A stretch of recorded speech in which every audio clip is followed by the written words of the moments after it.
In 1480 BC, the first zoo was opened to the public.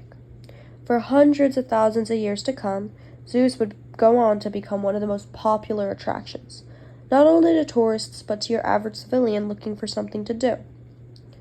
Many wonder what sparked someone's interest and endorsed them into not only opening a zoo, but taking all the precautions in order to run it, being hours of physical labor and grueling tasks in order to take care of the animals.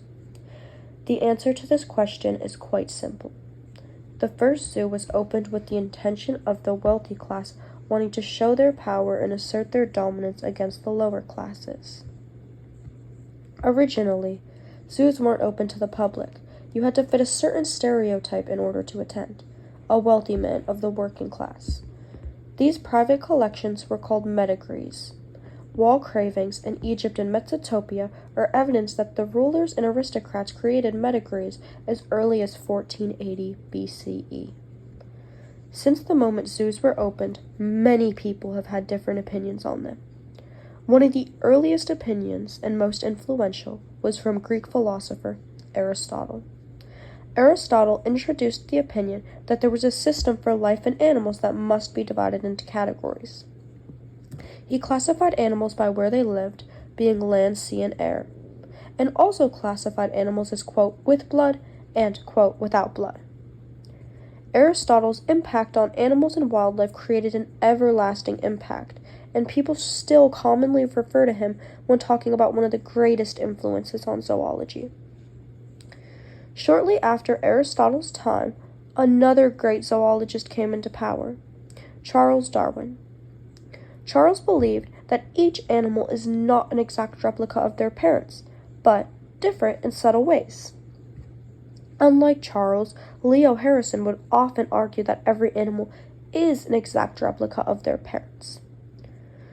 Zoology students, for thousands of years, tried to determine which one of these opinions was more accurate, and their studying has impacted the subject greatly. For example, prior to the mainstream studying of zoology, it was believed that animals could not be grouped together. One of the most notorious examples was when a popular lab ran thousands of experiments, aiming to decide if animals would or would not be an exact replica of their parents. Nearly every single test proved that animals are not an exact replica of their parents, rather a recreation in different form. Although many think zoos are all bad, some studies have shown that zoos are able to increase the lifespan of animals. Zoos are able to take some of the invasive species and lock them away. This makes zoos, in fact, good for the environment in some cases. If all zoos were able to host all the animals in the world, it's thought to be that there would be significantly less extinction, more pure species, and animals would live an overall longer lifespan. Zoos aim at helping animals that are going extinct and are able to promote a longer life expectancy. Zoos allow nature and wildlife to flourish without the impact from invasive animals. For example, some species depend on certain plants for their nutrition, yet this often gets taken away from non-native animals. In a perfect world, zoos would be able to keep these animals that are becoming invasive and killing off the native animals. Currently, zoos indulge in many dystopian activities. Many zoos today don't properly take care of animals adequately and leave them with little to no room for daily enrichment.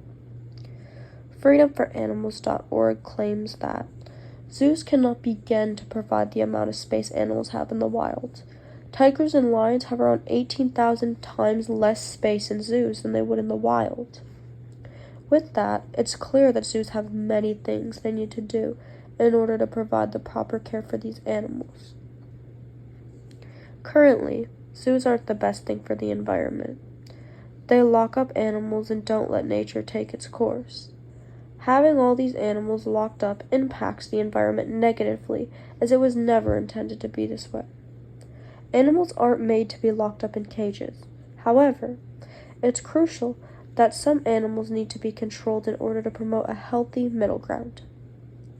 Zoos, when managed responsibly, can serve as a valuable middle ground between wildlife conservation and even public education. They provide a controlled environment where people can observe and learn about various species up close, which fosters appreciation and an understanding of biodiversity.